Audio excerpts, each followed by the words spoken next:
In today's video, I'm going to teach you how to add Salesforce duplicate rules. By the end, you'll know exactly where to go, what each setting means, and how to save a rule that helps you keep your data clean and reliable. First, head to the top right of your Salesforce screen and click the gear icon. From the menu, choose Open Advanced Setup.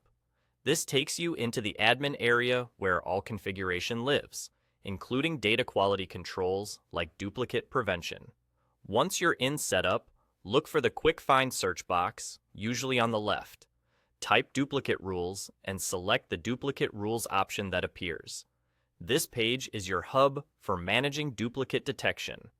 Duplicate rules work alongside matching rules to identify records that look alike, so you can prevent accidental duplicates or at least be warned before someone creates one.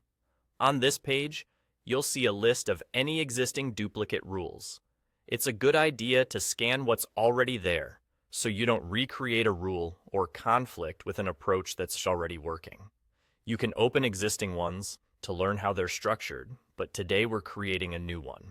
Click New Rule. You'll be asked which type of record this rule applies to.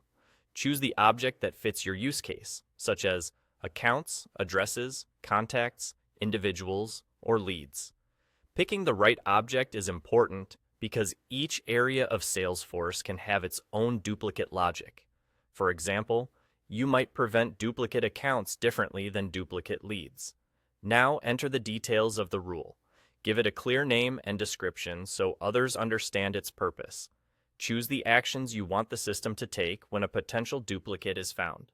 You can block the save or allow it but alert the user. Consider your team's workflow.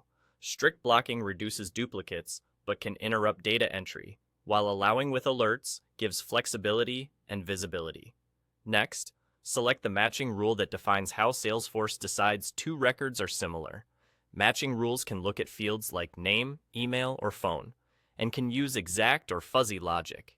Pick the matching rule that best reflects how your organization thinks about duplicates. Add any conditions to fine-tune when the rule runs. Conditions let you target specific scenarios, like applying the rule only to certain record types or when particular fields have values.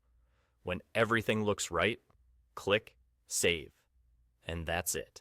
You've created a duplicate rule that helps protect your data quality. As a tip, keep notes on your naming and logic so future updates are easy, and review rule behavior periodically as your processes evolve.